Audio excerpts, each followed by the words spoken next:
Grazie. Allora abbiamo iniziato con questa giornata, questo incontro di oggi con il suono, l'ascolto della musica dei musicisti dell'associazione Sonus Insules Sardegna, in particolare Andrea Pisu, Giancarlo Seu e Daniele Sarrizzu.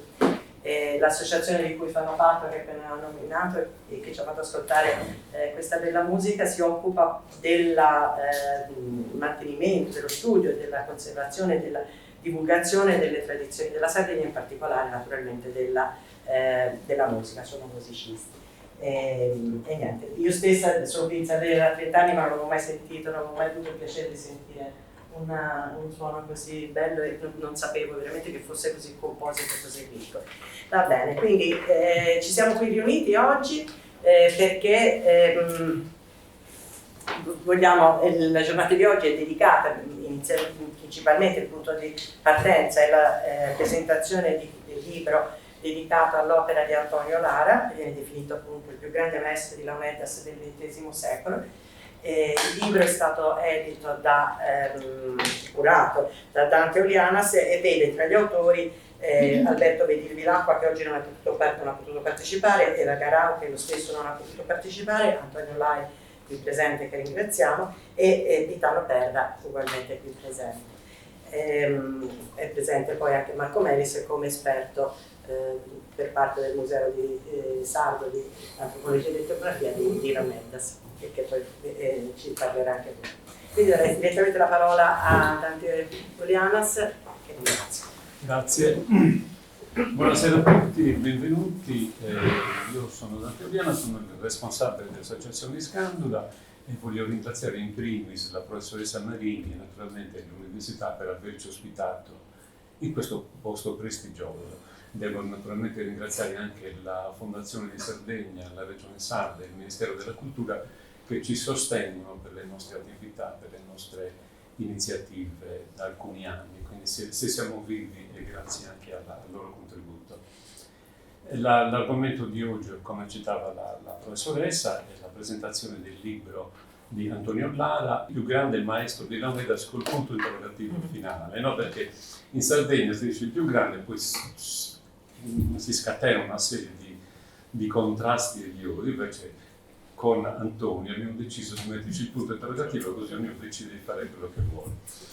E questo libro ha il pregio principale di avere 90 registrazioni originali e inedite di Antonio Lara.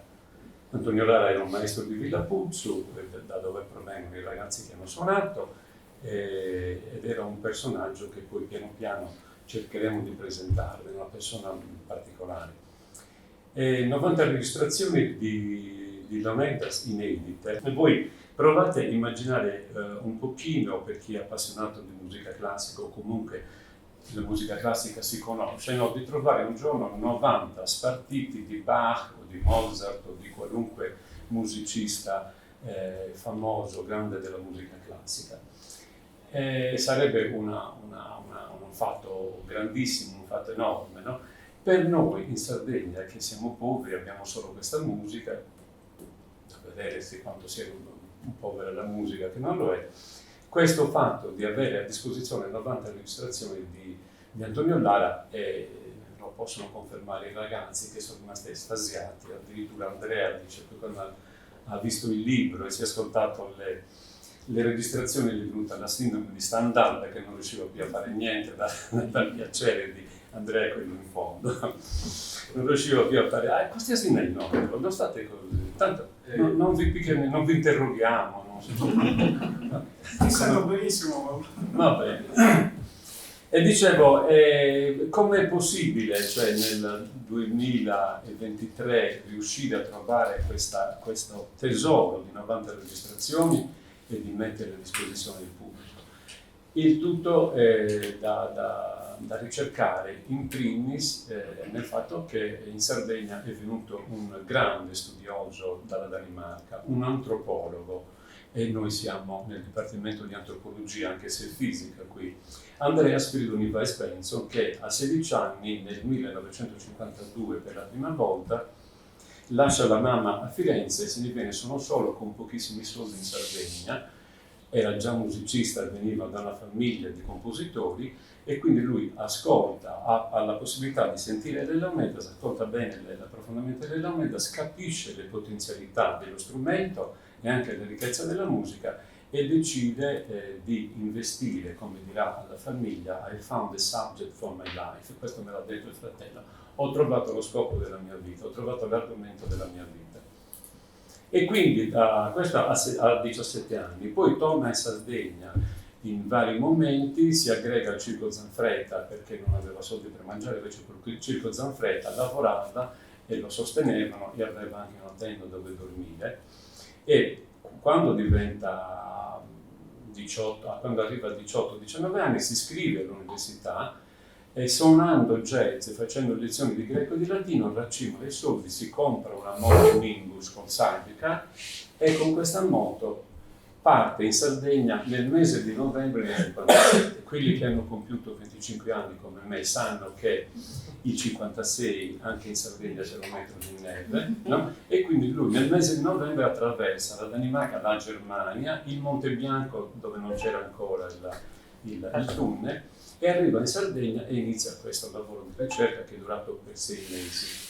Ha raccolto tutto questo materiale e l'ha portato in Danimarca. Quindi il primo, diciamo, autore di tutto questo lavoro è Frigo Nybergsberg. Il secondo sono le istituzioni danesi che per tutti questi anni, dal 1957-58 fino ad oggi, hanno conservato questi materiali in condizioni ottimali che in Sardegna non abbiamo nemmeno idea. Cioè l'ultimo archivio dove stavano i depositi, le sonate, le registrazioni di Laumedas negli archivi del folklore erano nella Biblioteca Reale di Copenaghen, nella famosa Black Diamond, quella che dà proprio non so se il 7 pratici di Copenaghen, ma non erano nella cantina così. Quella cantina, per arrivare alla cantina si doveva passare diciamo, il primo piano, scendere giù con un ascensore e si andava sotto, si andava, adesso è spostato, si andava sotto il fondo del mare, quindi tenuti a prova di bomba atomica. Quindi le istituzioni danesi hanno finanziato il lavoro di ricerca del Benson, hanno conservato questi materiali e sono così bravi che ce li mettono a disposizione per fare le nostre pubblicazioni. Le cose che fa la Iskandula, la nostra associazione, sono fatte grazie alle istituzioni danesi, che sono il Museo Nazionale di Danimarca che ci ha dato le foto, il Folkeminnesamling, gli archivi del folklore danese, quindi la Royal Library, che ci hanno dato le registrazioni, e a questi si assommano poi anche l'Istituto del Cinema danese e il Museo Storico della Musica di Copenaghen. Abbiamo praticamente collezionato tutte queste cose insieme, le fotografie, le registrazioni, e un giorno parlando con Antonio lavora e insegna all'Università di Parigi ed è molto esperto di musica, e io di musica non capisco niente, e quindi stavamo chiacchierando di Antonio Lara, delle registrazioni di Benson, e ho detto: guarda, io ho tutte le registrazioni di Benson, ma la suonata che mi piace di più e che tengo nel mio hard disk piccolino da viaggio è la Mediana Pipia di Antonio Lara. E lui dice, e da lì parte l'idea dell'analisi della sonata di Antonio Lara che ha fatto Antonio con i suoi strumenti a Parigi, no?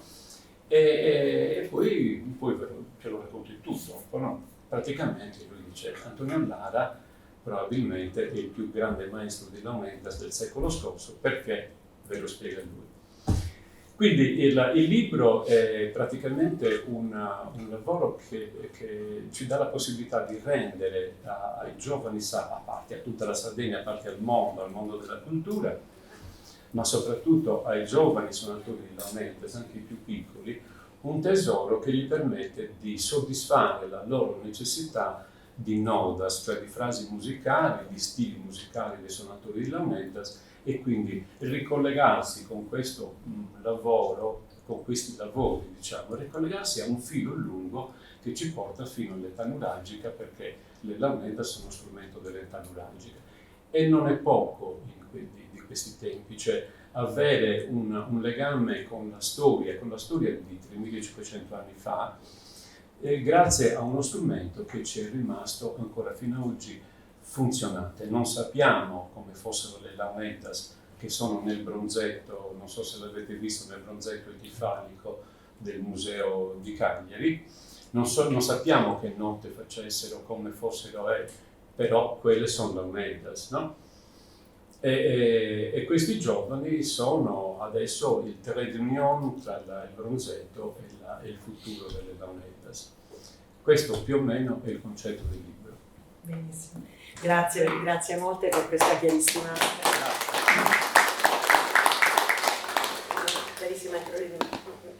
introduzione alla materia e alla descrizione del libro. In effetti credo che parlassi lei del libro piuttosto che io stessa, che però ho avuto il piacere di vedere perché ci è stato donato al museo e ne abbiamo usato una parte nel museo, perché abbiamo usato il QR code che avete pubblicato per metterli a disposizione del pubblico su autorizzazione degli autori, e quindi è già in uso da tempo. Volevo anche ricordare che l'associazione Scandulas, nominata nella sua relazione da Teodiana, è un'associazione fondata da lui stesso nel 1985 e che si occupa proprio del mantenimento e della diffusione della cultura sarda, in particolare delle launetas. E quindi continuerei adesso questa giornata di interventi dando la parola a Marco Melis, che dovrebbe raccontarci, credo, il collegamento tra questi studi e il nostro museo. Marco Melis ha un dottorato di antropologia, fin dalla sua tesi di laurea, che era appunto sulle launetas, e si interessa di launetas, è il nostro esperto di launetas, e ci rivolgiamo a lui quando abbiamo qualche dubbio in proposito, e da allora, dalle prime fasi della sua attività di ricerca, si è occupata anche del Museo Sardo di Antropologia e Litografia. Tra l'altro oggi abbiamo qui il professor Floris, che è stato per lunghi anni direttore del Museo Sardo di Antropologia e Litografia, Rosalba Floris, che è stata l'anima del museo per tanto tempo, e quindi insomma siamo tutti consapevoli di dell'importanza di queste iniziative e del ruolo della etnografia e della musicologia. Prego Marco. Grazie prof. Il Museo Sardo di Antropologia ed Etnografia è nato nel 1953 per l'opera del professor Carlo Magia, medico e antropologo fisico. E tra le diverse raccolte da lui iniziate c'è quella degli strumenti musicali sardi. Sono in tutto 53 pezzi che sono stati donati al museo da costruttori e suonatori. Sono in gran parte aerofoni, e quindi anche launetas, e una serie di congegni sonori molto importanti, perché comunque facevano parte della vita delle nostre comunità. Per esempio, tra i congegni sonori, perché qua bisogna fare la distinzione tra strumento musicale vero e proprio e congegno sonoro, troviamo per esempio le battole, le raganelle, ho anche i nomi sardi, però preferisco tenermi un po' sul neutro perché i nomi sono tanti, che sono appunto dei congegni sonori che venivano utilizzati in passato, molto in passato, nel triduo della Settimana Santa, in quanto essendo morto Cristo, le campane non potevano essere suonate per invitare la popolazione alla funzione religiosa. Allora dei ragazzi, dei bambini anche se sicuramente, passavano nei diversi quartieri facendo suonare questi strumenti, indicando più o meno il quarto d'ora, nel senso che se la messa era alle 17, già alle 16:15 era primo docu, alle 16:30 era il secondo docu, fino a quando insomma mancava l'ultimo tocco era il terzo, così una persona sapeva come si doveva comportare per spostarsi dalla propria abitazione alla chiesa. E tra questi aerofoni che ho citato ci sono anche le launetas o islaunetas, così come comunemente sono chiamate qui in Campidano, perché anche lì hanno tanti altri nomi: truvedas, trumfedas, sonus de Ganna, e questo, il fatto che abbia diversi nomi, indica che erano conosciuti sicuramente in tutta la Sardegna, anche se poi il della Marmora lo riferisce come uno strumento sviluppato soprattutto nel meridione della Sardegna. Per questo strumento i costruttori utilizzano principalmente la canna di fiume. E per le conoscenze attuali che abbiamo adesso, le due specie di canna sono due: la Rundo pliniana e la Rundo donax. È esclusa la Phragmites australis, che è quella che trovate a Molentargius, per esempio, la canna palustre. Però i costruttori indicano come canna mascu, la canna maschio, quella che viene utilizzata per i bocchini e per i calami. E invece per il basso, perché lo strumento consta di 3 canne in tutto, viene indicato come canna femmina. Però nella botanica la canna non ha sesso, è monoica, e quindi effettivamente allora sono due specie diverse, la Rundo pliniana e la Rundo donax. Ho detto che principalmente si utilizzava la canna, perché viene riferito anche un modo di costruire l'Auneddas con zampe di fenicotero e canna, cioè il basso, la canna più grossa era fatta sempre di canna, mentre le due melodiche erano fatte con zampe di fenicotero e poi naturalmente il bocchino innestato in tutti e 3 i pezzi. E questo ci viene riferito da Casalis nel libro del 1851, dizionario geografico, storico, commerciale di Sua Maestà il Re di Sardegna, e lì parla appunto di questo tipo di launedas costruite con zampe, dice, de mangoni, quindi uno dei nomi sardi del fenicotero, mentre per esempio qui in Campidano si chiama gentarrubia. È vero? Sì, sì, sì. La mia associazione. Ah, ecco qua. Quindi giochiamo in casa. Un utilizzo particolare che si faceva delle launedas, oltre ad accompagnare processioni religiose, prima abbiamo sentito un brano, correggetemi se sbaglio, era la processione questa qui. Quindi è quella che per esempio sentite normalmente per Sant'Efisio o comunque durante tutte le altre manifestazioni che riguardano l'accompagnamento al santo, una processione religiosa, che poi è anche la prima che un suonatore, un apprendista suonatore inizia a suonare, giusto? Poi magari viene su ballugabillu e poi sempre via via balli più complessi. Ho perso il filo. La canna, fenicotteri. Sì, ecco, fenicotteri, quindi ho riportato lì. Noi abbiamo, per esempio, nel nostro museo, per chi avrà il piacere di venire, un esemplare donatoci dal maestro Orlando Magia di Maracalagonis, sì, che ha precisato e preciserò, non è stato ucciso per ottenere lo scheletro, ma in quel periodo i fenicotteri morivano folgorati dalla corrente elettrica perché i capi erano aerei. Poi dopo che questo sono stati interrati, insomma, il fenicottero si salva. Che cosa c'entra il Antonio Lara col Museo di Antropologia?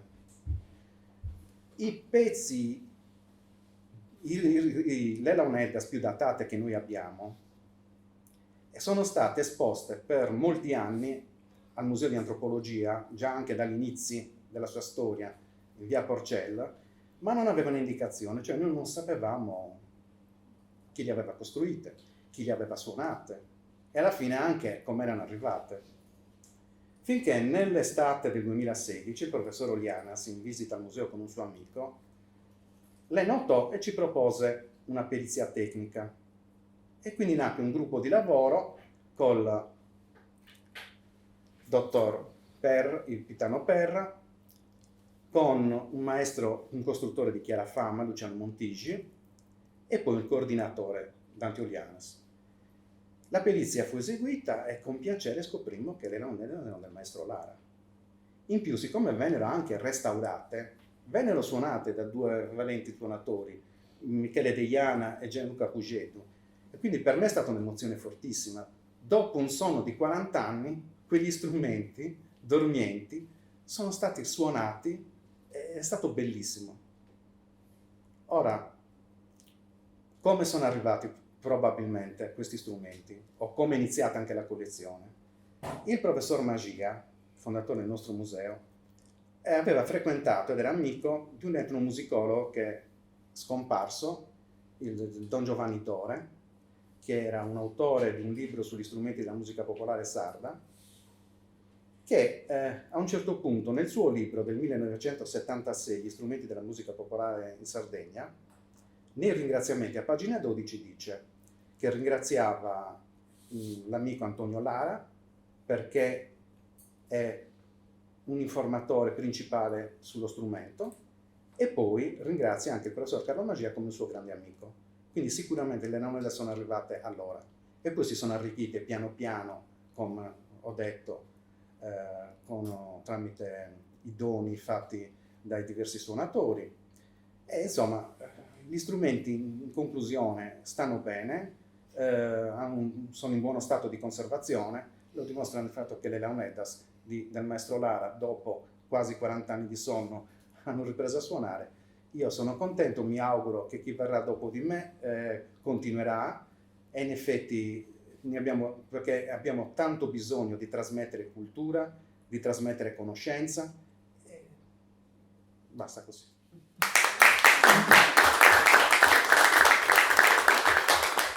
Posso fare un inciso, Certo, professoressa? certo. Diciamo, per il collegamento.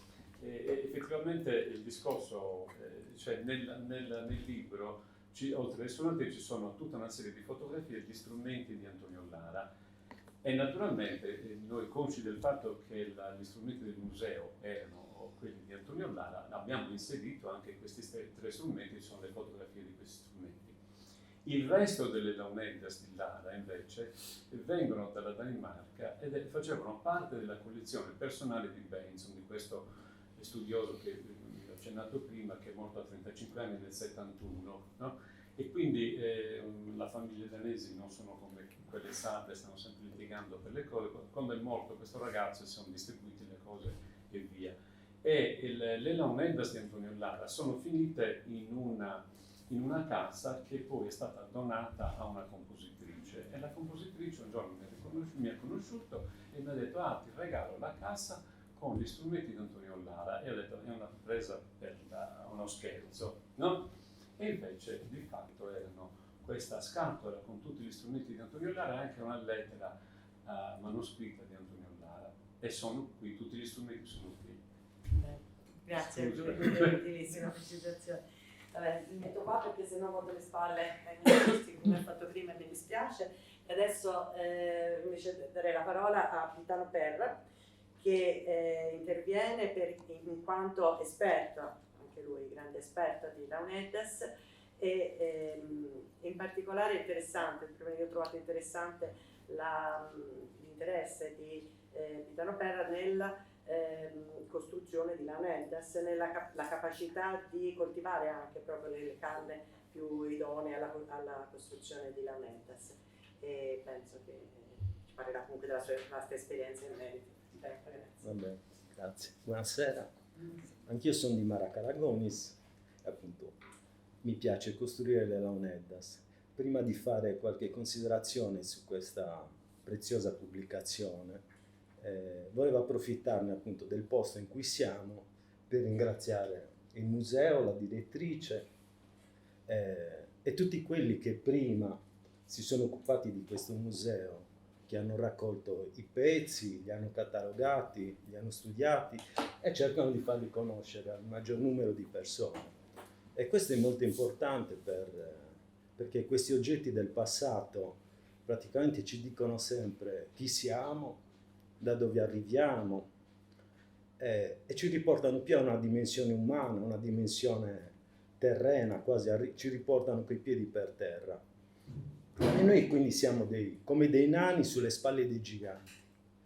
Però spesso saliamo sul gigante sbagliato. E questo è successo probabilmente con le launeddas, perché gli studi che si sono affrontati sulle launeddas hanno sempre utilizzato dei metodi accademici molto, molto rigidi, e un orecchio educata alla musica appunto occidentale, alla musica colta, trova nel suono delle launeddas sempre delle imperfezioni, e queste imperfezioni le considera quasi degli errori, ecco, qualcosa di diverso, troviamo qualcosa di diverso che non risponde a delle norme, a delle regole a cui noi siamo abituati, la consideriamo imprecisa e imperfetta. E invece al posto di valorizzare queste differenze, tentiamo cioè, diciamo che sono degli errori, delle imperfezioni, che le launedie sono poco intonate, usano delle scale, e questo non va bene, nel senso che sbagliamo proprio nell'approccio a questo studio, ad ascoltare la musica delle launeddas. È proprio una vera, adesso non mi viene la parola, comunque facciamo anche di peggio, perché un po' questi ultimi anni, diciamo da forse una cinquantina d'anni a questa parte, tentiamo anche di rendere le launeddas quasi uno strumento moderno, quindi cercando di adattarle, di costringerle a suonare le scale moderne. In effetti però le stiamo impoverendo, stiamo un po' rinunciando a quel suono ancestrale che probabilmente aveva la launeddas simile a quella che suonava il bronzetto di Itiri, appunto, che attestano la presenza delle launeddas almeno da 3000 anni. Questo porta ovviamente anche dei vantaggi. Oggi appunto possiamo sentire tanti suonatori che suonano tutti insieme perfettamente accordati, oppure sentire le launeddas che suonano con uno strumento temperato moderno senza nessuna difficoltà. Però in effetti stiamo perdendo qualcosa. Quindi serve proprio una visione, una prospettiva diversa nello studio delle launeddas, e questo libro è un importante tassello per questa ricerca, perché come diceva Dante ci sono 6 ore, 90 registrazioni, 6 ore di registrazione, ed è un mondo musicale diverso, un mondo musicale a cui noi non siamo abituati ad ascoltare. Appunto, se vi capita magari col telefonino di ascoltare uno di questi pezzi, ecco, non dobbiamo ascoltarlo col gusto occidentale, cercando la precisione di intonazione, la precisione ritmica, ma è un altro tipo di musica.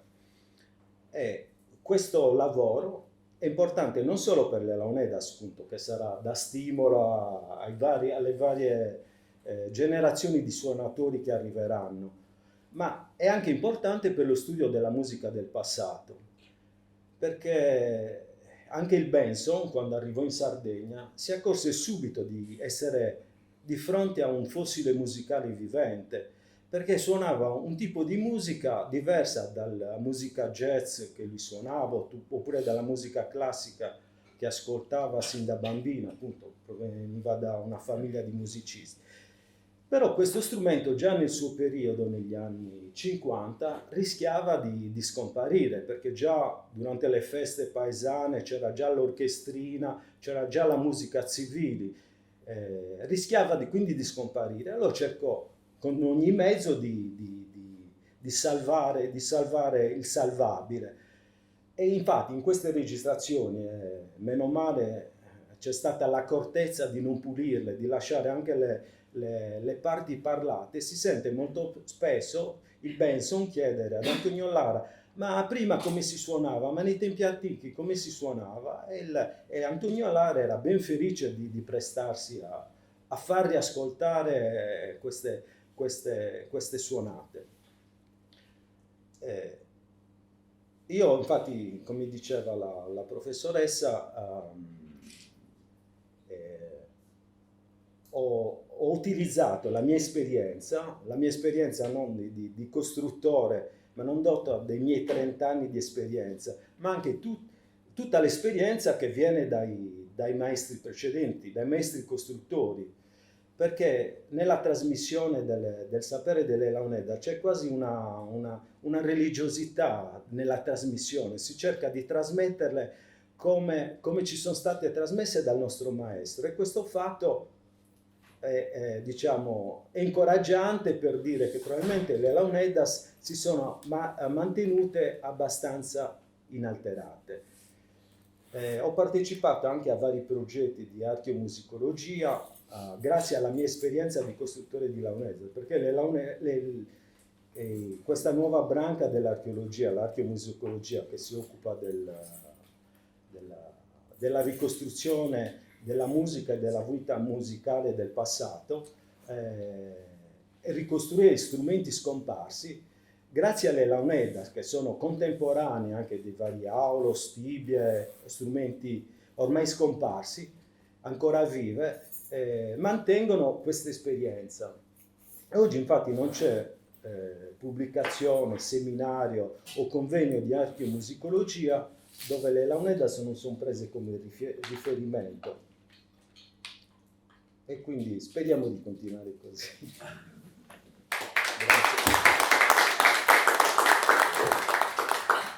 Grazie davvero per tutti i contributi molto molto interessanti. Dunque l'ultimo relatore è Antonio Lai.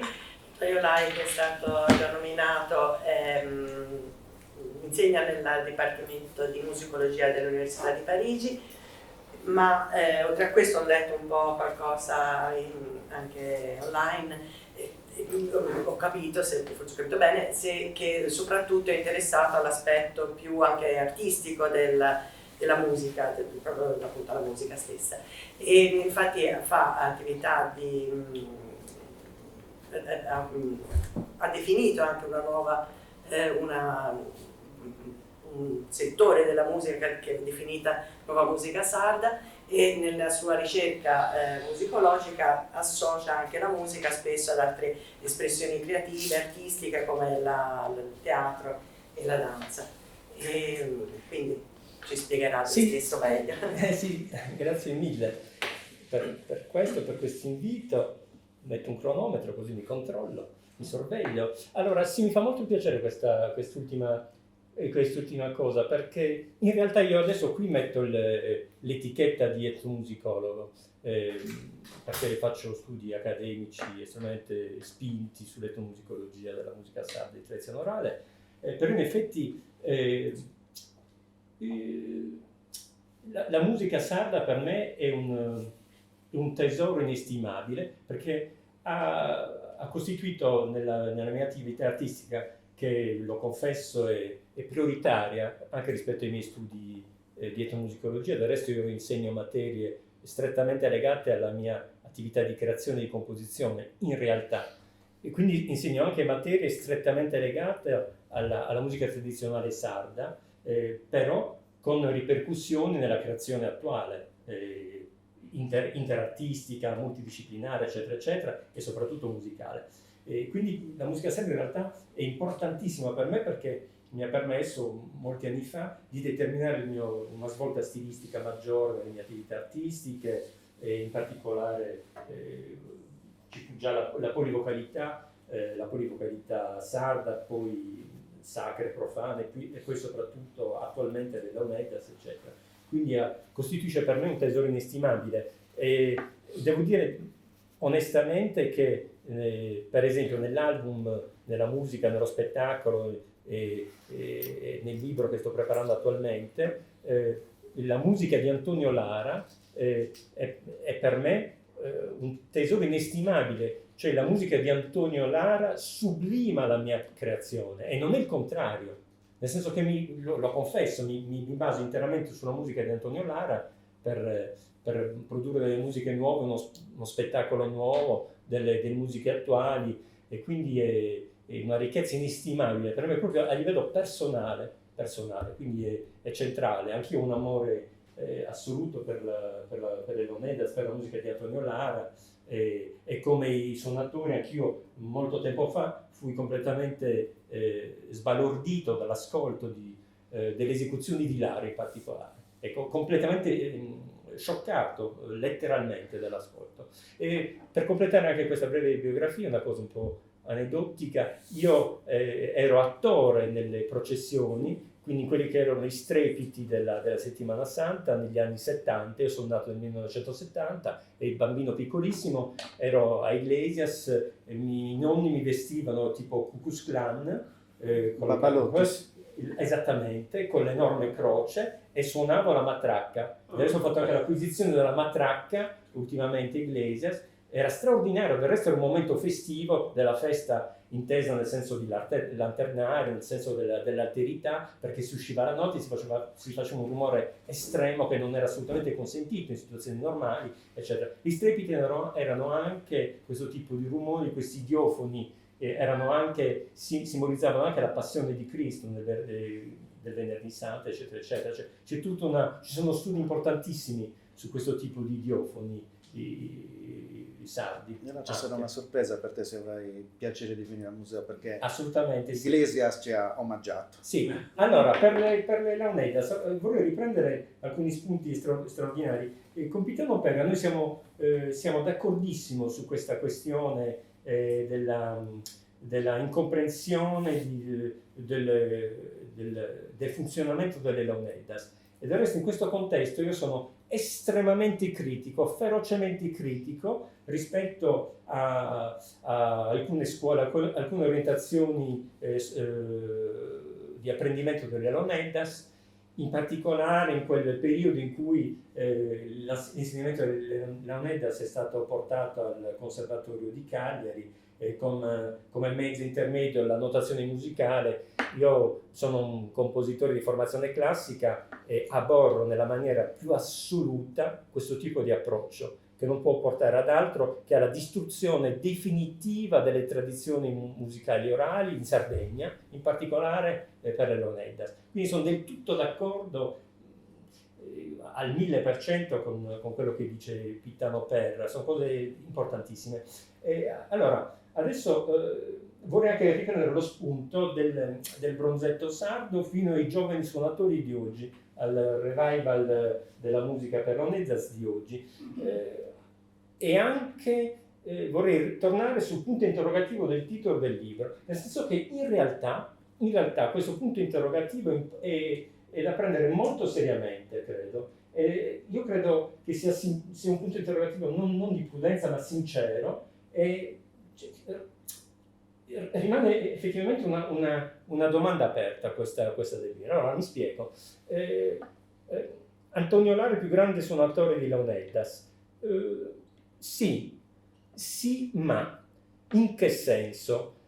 Allora, Cherchi, l'antropologo Cherchi, ha scritto un libro dove c'è un articolo importantissimo su Benson, dove mette in evidenza che il progetto estremamente importante di Benson era quello di tentare di indicare la langue delle Launeddas e non solo la parola. Quindi si riferiva a Cherchi, in questo testo importantissimo, al padre della linguistica moderna, Ferdinand de Saussure, e quindi alla distinzione tra nelle lingue naturali, tra una lingua costituita con tutto il suo sistema e poi le espressioni precise come la parola, che indica quindi le espressioni, le occorrenze precise di una lingua. E quindi molto giustamente Cherchi indica nello sforzo di Benson uno sforzo di tentare di riunire tutte le caratteristiche di una lingua, di un sistema linguistico, di un sistema di linguaggio musicale delle Launeddas,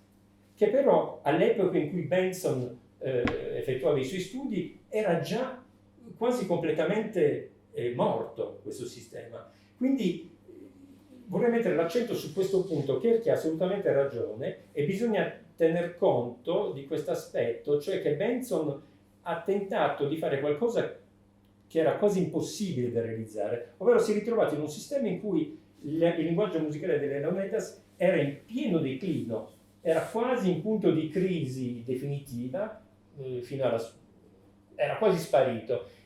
Ed è per questo del resto che, e questa è una questione importantissima, ed è per questo del resto che penso che le discrepanze tra le analisi di Benson nel suo libro del 1969 dei balli professionali di Antonio Lara e la realtà musicale di quei balli registrati e analizzati da Lara, quelle discrepanze sono dovute, secondo me, proprio, io le spiego in questo modo, proprio da un'esigenza assoluta di Benson di voler trovare una casistica stabile di quel linguaggio musicale. Perché? Perché aveva raccolto tante testimonianze, perché aveva tanti esempi, però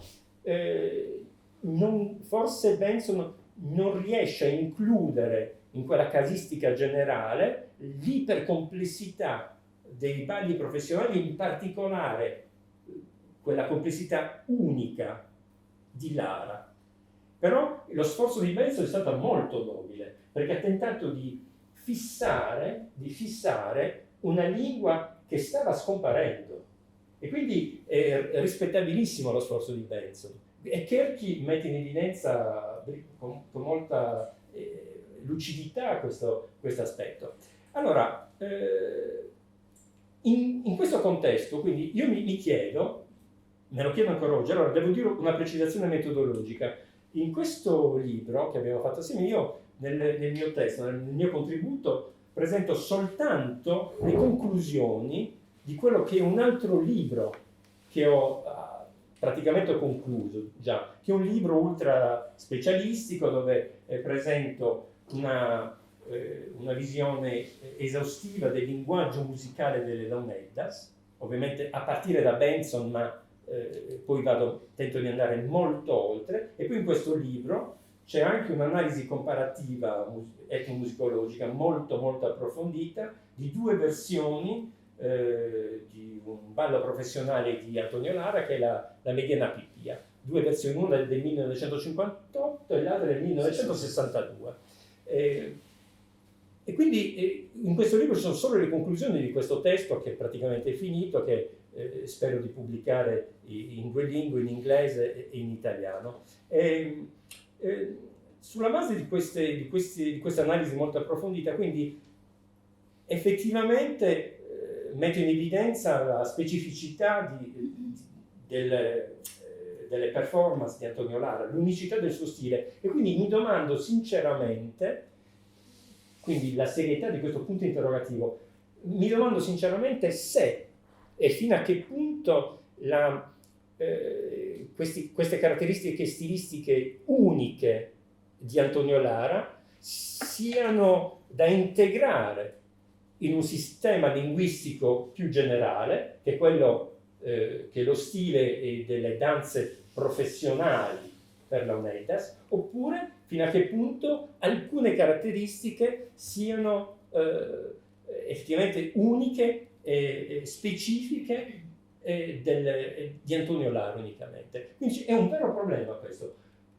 È vero anche, e sono d'accordo con Dante, che queste caratteristiche uniche da un punto di vista dell'analisi tecnica e estetica effettivamente mi portano senza alcun dubbio a inserire Lara tra i primissimi suonatori di Launeddas dell'epoca d'oro del XX secolo. Ecco. E in questo quindi siamo un po' controcorrente rispetto alla classifica di Benson, anzi di Benson. Ecco. Però mi pongo anche un'altra domanda che è estremamente interessante, cioè durante il XX secolo, quindi Efisio Melis, Antonio Lara e gli altri, siamo in uno stato di crisi del linguaggio musicale delle Launeddas, per tutta una serie di ragioni, perché mancava lo stimolo socio-economico, perché ci fu quella legge del 1935 del fascismo che proibiva i balli pubblici, e quindi i balli professionali, l'espressione più importante, e quindi erano finalizzati ai balli pubblici, eccetera, eccetera. Quindi c'è tutto un contesto che cambia, poi cambiamenti sociali enormi, economici. Però mi domando se fino a che punto rispetto ai suonatori di oggi, in una dinamica di sviluppo paradigmatico del linguaggio musicale, fino a che punto questi stimoli offerti dall'Ara non siano di nuovo operativi rispetto alle nuove generazioni. Io ho scritto un libro nel 2002 sulla genesi e sulle rivoluzioni dei linguaggi musicali, dove in realtà è un libro complesso dove applico il sistema delle rivoluzioni scientifiche di Thomas Kuhn all'ambito musicale, musicologico. E quindi là descrivo l'evoluzione dei paradigmi storici, diciamo, in ambito musicale, momenti di sviluppo cumulativo, momenti di crisi, anomalie, crisi definitive, eccetera, eccetera. Quindi mi chiedo fino a che punto l'attività vivace di oggi, del 2023, con questi suonatori di oggi, bravissimi, che del resto, una cosa importante, evolvono in un contesto e attraverso strategie tipiche della trasmissione orale. L'unica cosa che cambia tra il loro apprendimento di oggi, il loro funzionamento, il loro modo di interpretare la musica per Leonidas e l'epoca di Antonio Lara e di Filippo Medis è semplicemente che oggi loro dispongono del supporto audio. È soltanto questo. Però in realtà, da quello che ho capito attraverso i vari scambi che abbiamo avuto, in realtà loro sono su dinamiche in un modo di funzionamento che è del tutto tipico del sistema di tradizione orale delle Leonidas. Ed è un sistema assolutamente splendido e vivace e che permette una trasmissione corretta. Quindi mi domando fino a che punto l'unicità dello stile di Lara oggi, tra 5 anni, tra 10 anni, tra 20 anni, non possa essere integrato attraverso una ciclicità di integrazione delle novità di stile nel linguaggio moderno, attuale, delle Leonidas. Quindi questa è una vera problematica straordinaria e io sono molto curioso e sono abbastanza ottimista, soprattutto quando discuto con i suonatori, discuto il loro modo di apprendere oggi le Leonidas. Questi e concludo, le caratteristiche straordinarie e uniche di Lara è essenzialmente l'invenzione melodica dovuta soprattutto alla polimetria, in realtà, che è una cosa straordinaria, è un fenomeno straordinario che in realtà troviamo solo nelle musiche di Antonio Lara, nei balli professionali, nelle espressioni massime della musica per Leonidas, ovvero c'è un'alternanza, c'è una polimetrica, c'è un'alternanza di metriche differenti e quindi il canovaccio, descritto molto correttamente dal Benson, quindi delle nodas, delle danze dei balli professionali, quindi tripartite, 4-4-4, 6-6-6, eccetera, eccetera, è del tutto valido. Però già nel libro di Benson abbiamo testimonianze di tutti i suonatori che dicono ok, noi questa è la nodas, noi la facciamo così, però attenzione, quello è un canovaccio, poi ognuno fa quello che vuole.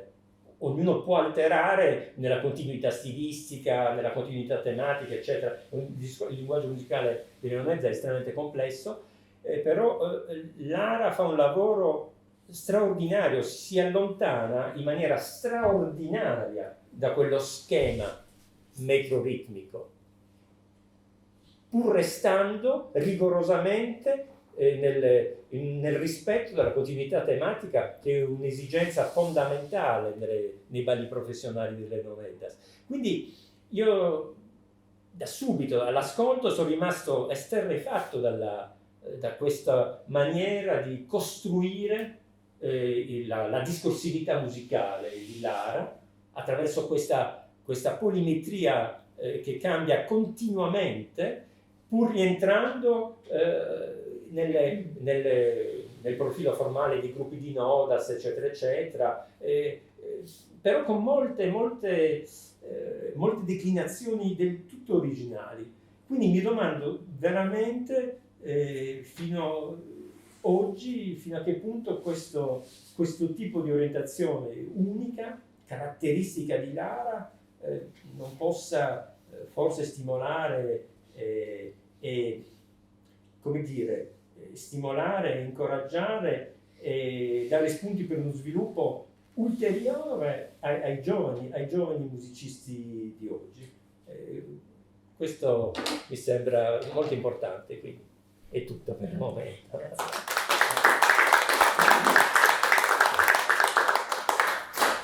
Allora, grazie di nuovo, veramente è stato per me molto interessante e istruttivo tutti gli interventi. Non so se ci sono delle domande, scusate ancora ne fa, se ci sono delle domande da parte di qualcuno del pubblico. Curiosità, quello che volete. Posso? Certo, certo. Io intanto ringrazio per l'invito. Ma ringrazio doppiamente, anzi in modo triplice, perché quadruple, quintuplo, guarda. perché ho sentito cose straordinarie, la tentazione di invitarvi al mio festival, magari lo faremo. Sì, sì. Magari No, lo un faremo. mezzo programma già. Magari lo faremo. Ci sono sorte sollecitazioni straordinarie per un ignorante come me.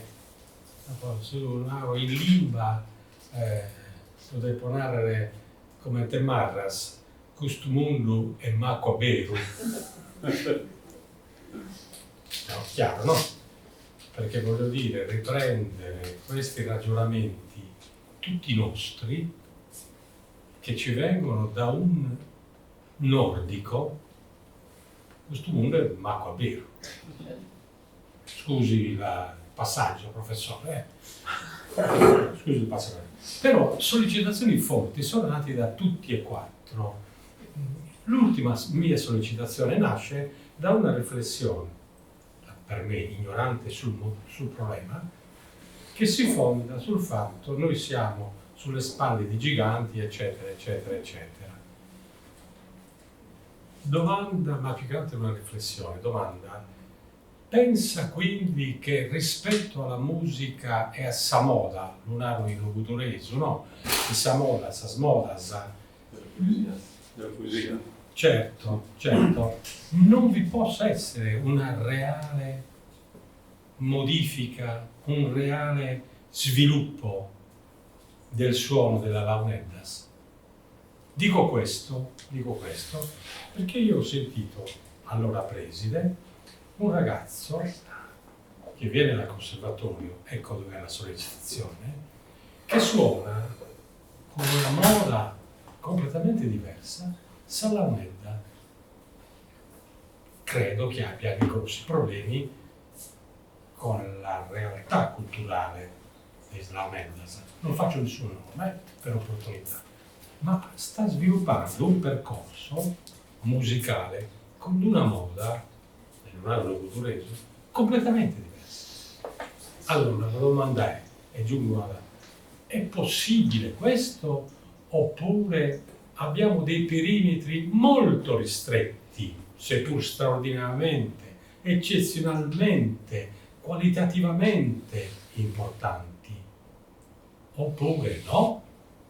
È chiaro? È chiarissimo.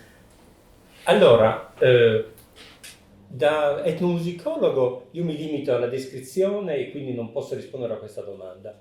Però da musicologo in generale io evocherei ancora una volta, siccome Kirchi ha evocato le categorie di langue e parole di Saussure, io a questo proposito evocherei un'altra categoria fondamentale di Saussure, che è quella dell'arbitrario comunitario. Cosa vuol dire? Vuol dire che ad un certo punto una lingua naturale, come l'italiano, come l'inglese, eccetera, si ritrova con degli elementi di linguaggio che non esistevano prima e che emergono e che poi integrano il dizionario.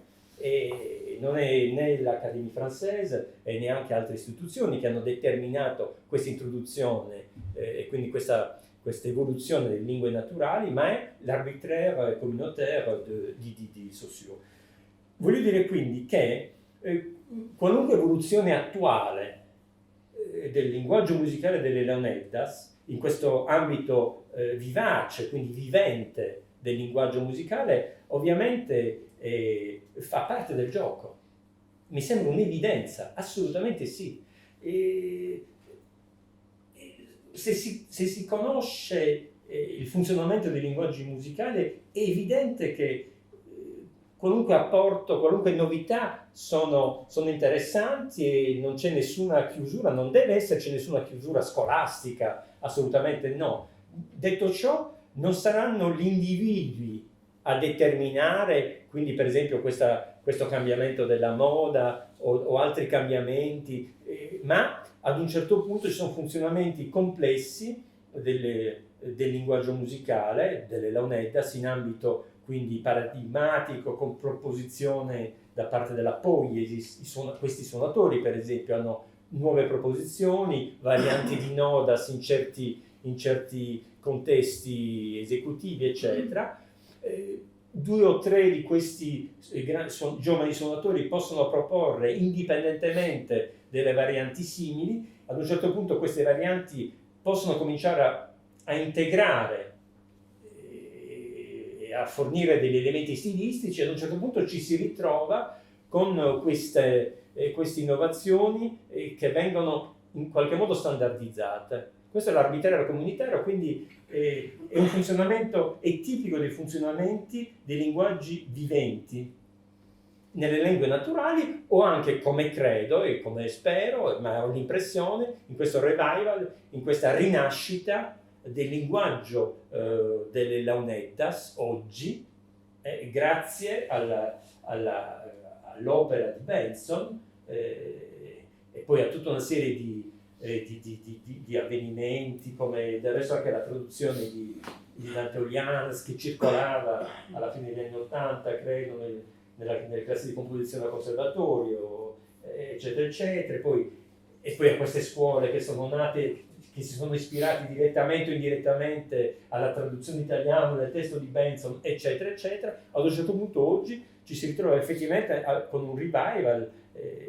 Devo anche sottolineare che le launeddas, per via della loro complessità, come del resto la polivocalità sacra, in particolare a Castelsardo, le launeddas hanno resistito agli attacchi della folclorizzazione anche, perché l'ipercomplessità delle launeddas, del linguaggio culturale delle launeddas, non si prestava. Negli anni 70 ci furono tanti tentativi di folclorizzazione dello strumento, solo che era troppo complesso. Quindi invece in Corsica, per esempio, la musica sacra, stessa matrice di Castelsardo, poi è stata completamente folclorizzata, eccetera, eccetera. Quindi credo che un linguaggio vivente vive e nessuno può determinare d'autorità le orientazioni o può proibire, nessuna scolastica può indicare un'orientazione di un linguaggio. Del resto anche nella musica classica, né Beethoven, né Mozart, né Brahms, né Wagner hanno proclamato un'orientazione. L'accordo della sesta napoletana, per esempio, un grande fenomeno armonico tonale del romanticismo. Chi è stato? È stato Brahms, ma no, non è stato nessuno. Ad un certo punto Brahms, Schumann, Schubert si sono ritrovati a maneggiare questo oggetto, che poi è stato razionalizzato ed è diventato un tassello, un contributo fondamentale all'avanzamento, al progresso del linguaggio tonale. È così che funzionano i linguaggi musicali. No, mi fa piacere sentirlo dire. Il problema poi è che va fatta una riflessione in loco su una cultura fortemente, io voglio dire, etnocentrica sul tipo di suono e sulla modalità in sa moda di suonare, che per qualcuno non può spostarsi se non da quel perimetro. Sì, però, sì, ho capito, però io credo che queste persone che tentano di orientare e di determinare il perimetro stilistico non hanno nessuna presa nell'evoluzione del linguaggio, nessuna. Semplicemente nessuna, quindi io non mi preoccuperei affatto. Io l'invito, No, ma è importantissimo questo, si deve capire che, sentire questo. cioè voglio dire, nessuno, tutti i giovani suonatori di launeddas di oggi sono loro che determineranno, ma senza alcuna volontà, indirettamente, l'orientazione del linguaggio musicale delle launeddas di oggi. È semplicissimo, non c'è nessun proclama che può determinare cosa fare e cosa non fare, non funziona così. il linguaggio musicale. I linguaggi musicali non funzionano così. Nessuno, né i linguaggi colti né i linguaggi di tradizione orale del resto. Però vorrei fare una precisazione. Ok, le innovazioni, l'evoluzione, i nuovi linguaggi, però tutti i suonatori, io penso, possono confermare Andrea, Giancarlo, cerchiamo sempre l'antico, cerchiamo sempre di imitare il maestro. Capito bene? E non ci riusciamo, c'è tanto da studiare, dobbiamo togliere più che aggiungere. Infatti io sottolineo Tornare al passato. Infatti io sottolineo questo. Probabilmente Paiano, scusate se sto annoiando, ma probabilmente Paiano quel passaggio detto in maniera precisissima, quando dice ma il suono sa moda di suonare con sa launedda è una moda di fatto non scritta, ma è tutto un tramandare di carattere orale. Forse paghiamo anche questo, perché di fatto dobbiamo studiare Santigu, il maestro, mettiamola così, sul maestro, studiare il maestro e cercare di riprodurlo, poi magari con qualche variante, e riprodurre nella maggiore, migliore, giusto, no? Sì, per me è così. Non ho capito bene. Anche nella costruzione. Addirittura, certo. E infatti è così, ecco dove io volevo in qualche maniera confrontarmi, ma in maniera naturalmente piana, oggettiva, perché questo è uno dei punti straordinario. Attenzione, perché sentendo i ragazzi, cioè spicciocchi, piccini, Adesso risentiamo vestito di strada, di carrera, ma è così. Poi fai i suoi ragionamenti. Posso fare una Scusate. No, Enrico, per quanto riguarda lo stile, Sammoda, come la chiami tu, pensavo ti riferissi alla poesia, Sammoda come poesia. Allora, le Launeddas hanno avuto, e forse questo ci dà proprio la conferma che il ballo sardo di adesso è molto antico e potrebbe venire dalla nascita delle Launeddas, sono costrette all'interno di una cosa ben precisa, del ballo. Ok, quindi un suonatore che faceva le invenzioni come il tuo alunno, eccetera, come ne fanno anche loro, ne fa anche Andrea, di cose nuove, sperimentali, eccetera, no? Non potevano, fino a qualche anno fa, fino a qualche decennio fa, non potevano essere chiamati a suonare in un paese per la festa, perché se non fai il ballo ne ha pazienza, no? Quindi la suonata del ballo, quindi quello schema che ha fatto Benson della divisione triadica, della ripetizione ossessiva del tre, poi questo è un altro lavoro suo della presenza del tre nella musica sarda, che è fondamentale, no? Non poteva essere scombinato, perché altrimenti non ti invitava nessuno e non eri pagato. Un suonatore suonava, imparava non per diletto personale, suonava perché faceva un salto sociale. Antonio Lara, per tornare a Antonio Lara, a me il nonno di Giancarlo Seu, Umberto, che era un bravissimo ballerino, mi aveva raccontato negli anni '80 che praticamente Antonio Lara durante il periodo della guerra era l'unico in paese, più del prete, più del medico, eccetera, che in caso di bisogno aveva soldi contanti da prestare per un'urgenza di una malattia, una roba del genere. Quindi i suonatori imparavano soprattutto per Antonio Lara era un caso speciale. Come vi ha detto un ragazzo, un giovane suonatore di Launezza, mi ha detto: io quando ascolto Antonio Lara, e questo ritorna un po' con questa stranezza che diceva lui della suonata di Antonio Lara, quando ascolto Antonio Lara mi sembra che lui si stia godendo la suonata, non sta suonando per il pubblico, sta suonando per se stesso. La chiudo qui, volevo un'altra.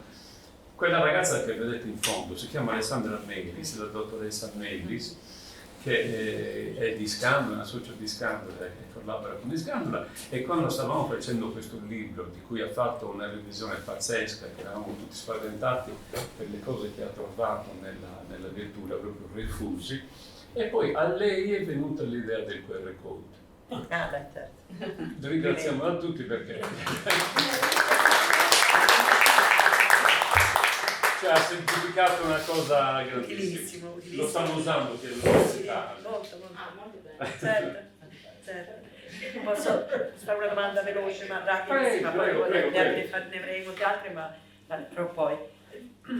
Quanto tempo richiede la formazione di un musicista di Leonidas? Che allora. Finisce. La vita sì, quotidianamente studiato. Ma noi qua abbiamo un esempio vivente, no? Lui viene a scuola da noi da circa 2 anni, però le sue capacità sono particolari perché a soli 2 anni di studio lui è in grado di fare comunque già un ballo, anzi ne fa 4 o 5 per dire la verità. Suona già diversi strumenti, punte organo, fiuda, fa fiorassio, e quindi sono casi già particolari. Ci sono ragazzi che abbiamo avuto magari anche in 10 anni, non hanno il suo livello di conoscenza su questa musica qua. Quindi il mio maestro, anzi il nostro maestro ci diceva a 80 anni non si finisce mai di imparare, ce ne sono. Sì, perché è un modo veramente vasto, cioè anche come si parla di stili, lo stile di Antonio Lara, di Fisiomelis, di Aurelio Porco, il nostro maestro. Quindi c'è uno studio, ci vorrebbero 10 vite. Grazie. Quindi ascoltiamo, Sì. ascoltiamo allora un piacere. Cosa ci proponete? C'era quella storia di quella suonata di Lara, proprio stile là, no? Posso io invece, dato che ce ne approfitto, e posso chiedere, io vorrei sentire, se possibile, una suonata fatta in caso di argismo. Per l'altra, per curare l'altra, quindi la cosa va tanto là.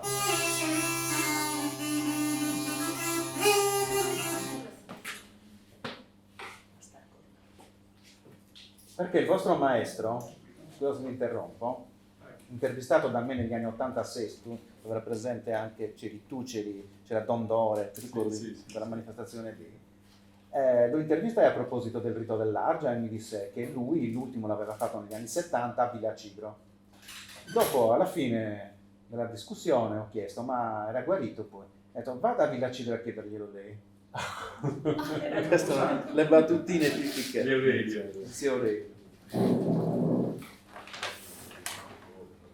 Presentateci, cosa fate? Cosa facciamo, una concordia o...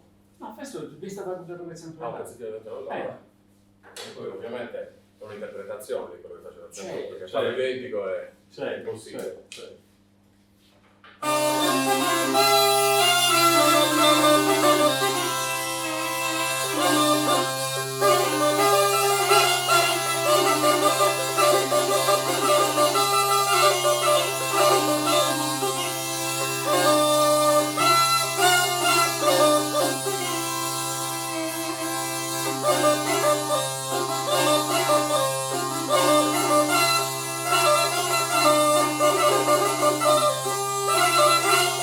Thank you.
quanta era la mediana pipì a quella che poi ci ha portato a questo libro qui? Metà.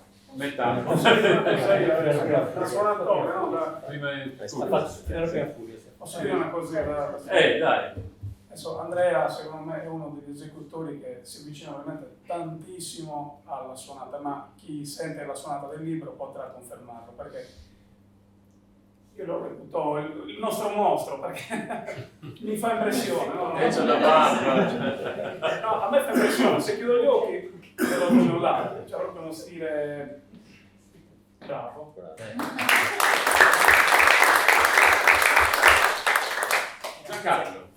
Giancarlo è anche l'allievo giovane, dai. Professoressa, possiamo prendere 5 minuti ancora? Certo. Ne approfittiamo. Dipende da loro. E poi dobbiamo andare a vedere il museo. Sì.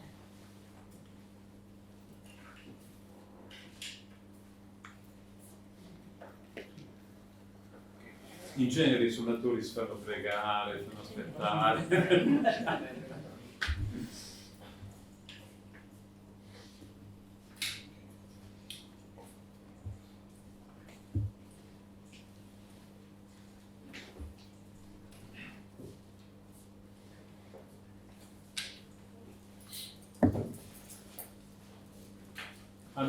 Annunciate cosa. Sì, facciamo una pastorella, io con il Fiorazio, Giancarlo Putodorgano e Daniele con il Fiorazio.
Possiamo allora Sì, dichiarare conclusa questa giornata. Grazie a tutti, grazie ai musicisti, grazie ai relatori e grazie a tutti i partecipanti.